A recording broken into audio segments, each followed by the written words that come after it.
Saudações investidores. Bitcoin agora cotado a 19.200 dólares. Bitcoin que está lutando para se manter acima dos 19, mesmo com um dia de queda nos mercados globais. E hoje, meu principal objetivo vai ser fazer uma atualização do preço, te mostrando o que eu espero para as próximas horas e o que as instituições estão fazendo nesse momento. Também quero apresentar um quadro novo aqui do canal, onde eu vou mostrar para vocês um trade do dia que aconteceu dentro do escritório profissional da Belo Trade. Bem-vindos a Investidor Moderno.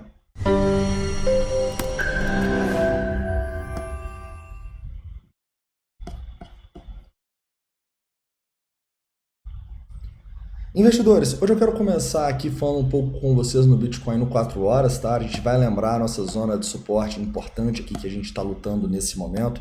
Depois a gente vai abaixar um pouco o tempo gráfico para ver aqui o que pode acontecer caso a gente tenha esse rompimento aqui nas próximas horas. Vamos falar também sobre o S&P 500, que teve mais um dia de queda aí, testando fundos perigosamente, tá bom?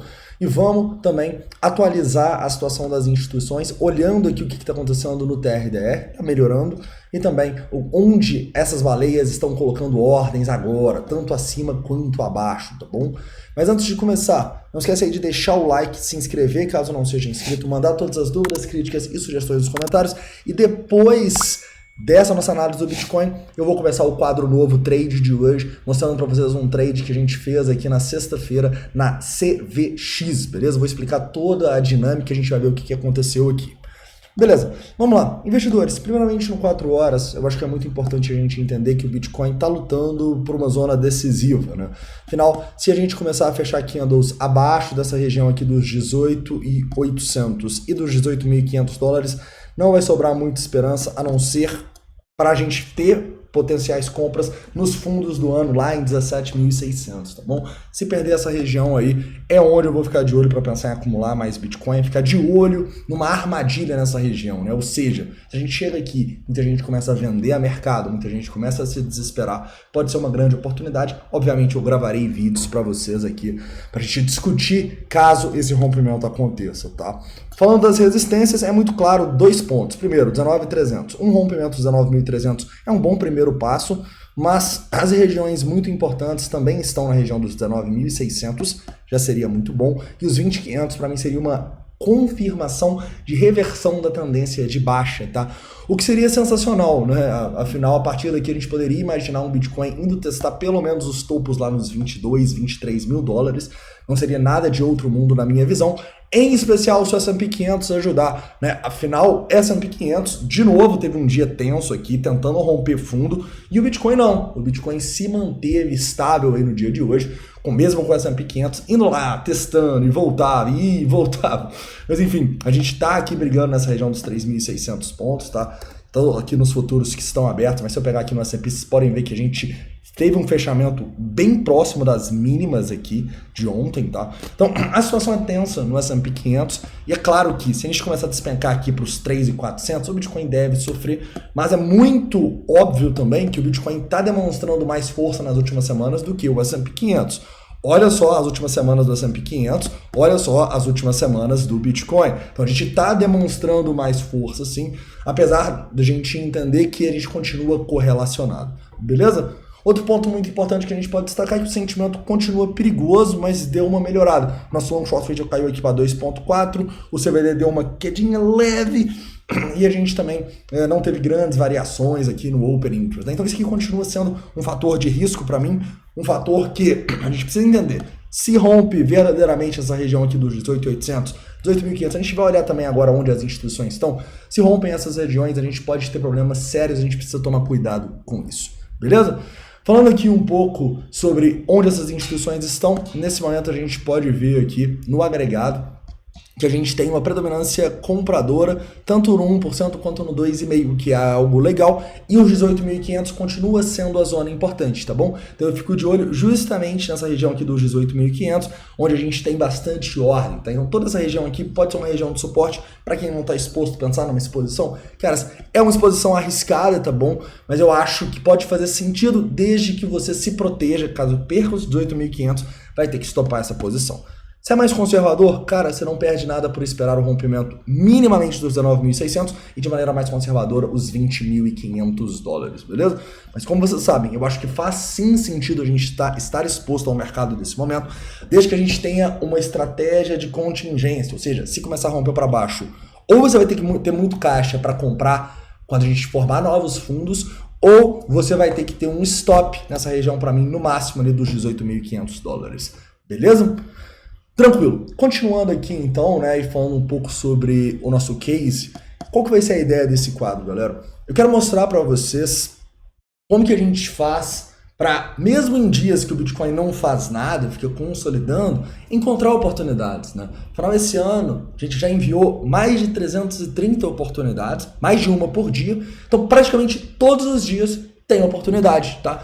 E nesses últimos dias está sendo muito bom, até mais do que uma oportunidade, já que as altcoins estão muito mais direcionais do que o Bitcoin. Então eu quero mostrar para vocês essas oportunidades, sempre tentando mostrar a parte educacional também, não só o que aconteceu. Vou mostrar trades que deram certo, trades que deram errado, mas eu quero que vocês entendam por que nós estamos fazendo esses trades e por que a gente tem uma vantagem competitiva em relação ao mercado, tá bom? Então vamos falar um pouquinho aqui do trade que a gente fez na CVX, tá bom?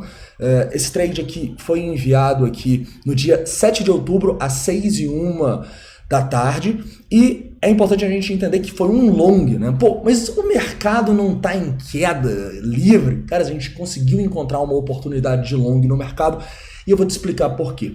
Primeiramente porque a CVX era a criptomoeda que tinham mais pessoas apostando na queda dela. A gente tinha um long short ratio, como vocês podem ver aqui, olha só, de 0,29. Tinha muito mais gente shortando do que pessoas em long. A gente consegue ver isso até dentro da research. Ela ainda continua como sendo uma das menores, olha só. A segunda criptomoeda que tem mais pessoas shortando, mais pessoas acreditando que vai cair. Então a maior probabilidade é que ela suba. Mas foi só por isso que a gente fez o trade? Claro que não. A gente precisa ter uma estratégia que corrobora. A gente não opera só long short ratio, né? Então olha só que interessante. À medida que a gente está numa tendência de alta aqui na CVX, a gente consegue ver o open interest subindo, ou seja, o interesse pela tendência aumentando, ao mesmo tempo que o número de pessoas que estavam em long vai diminuindo. Na verdade, o que a gente vê aqui, olha só, são pessoas em short entrando. Então, se o preço está subindo com interesse e as pessoas que estão entrando estão shortando, a gente tem aqui uma estratégia de breakout pro e uma oportunidade. A partir daí, a gente traça retrações e procura entradas, né? Então, foi bem aqui, ó, mais ou menos aqui às 6 da tarde, olha só, da sexta-feira do dia 7 aqui, que a gente mandou o trade e a gente começou a entrar. Então eu vou dar o play aqui para vocês verem como que foi aí no final de semana. Olha só, pegou as nossas ordens, quase foi no alvo em poucas horas no dia, mas não foi, né? Pegou mais algumas ordens, continuou, opa, quase foi no alvo. Mesmo assim, olha que interessante, a gente volta e de novo vai para o 0 a 0. De novo quase no alvo, de novo volta quase no 0 a 0. É importante a gente entender que se você faz o trade e começa a querer realizar toda hora, você pode acabar se ferrando.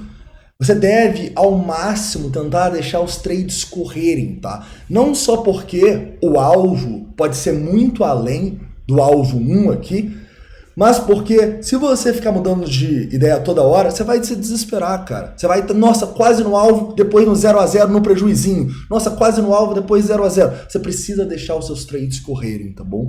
E demorou alguns dias aqui, mas ontem a gente teve o trade, enfim, indo no alvo. Olha só, tanto que a gente consolidou aqui e olha só o que acontece quando a gente vai no alvo. A gente não só vai muito além da região do nosso alvo, como a gente tem um spike, dá para vender muito mais caro, tá? Então a nossa paciência foi recompensada aqui.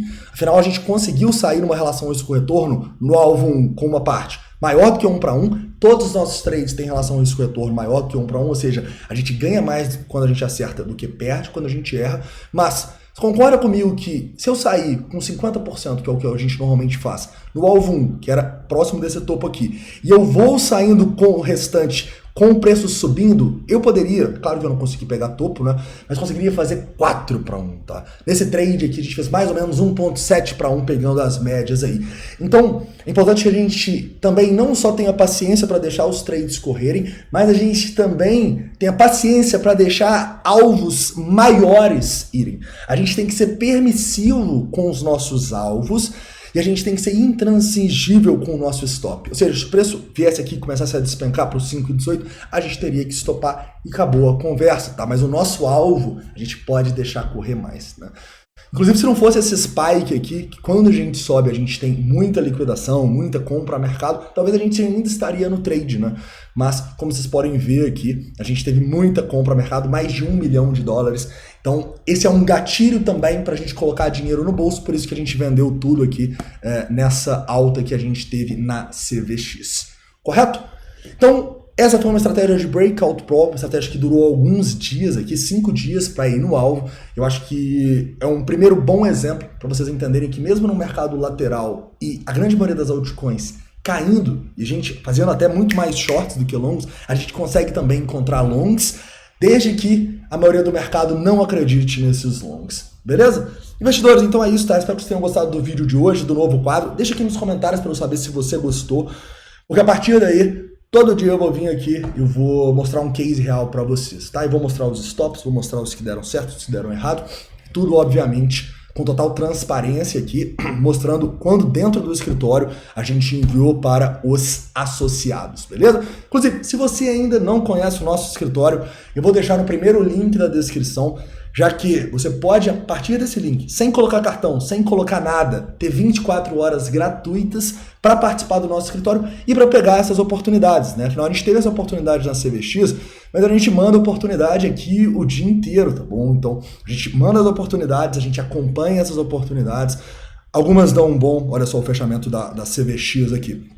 Algumas dão ruim, faz parte do dia a dia, e é essa realidade que eu quero mostrar para vocês. Mostrar que você, como investidor, cara, você está muito bem em estar investido no criptomercado, mas você pode potencializar os seus ganhos se você for um trader e investidor. Beleza? Então é isso, espero que vocês tenham gostado. Um forte abraço. A gente se vê aí, dependendo da volatilidade, mas de qualquer maneira, antes de meio-dia aqui no canal. Um forte abraço e até a próxima.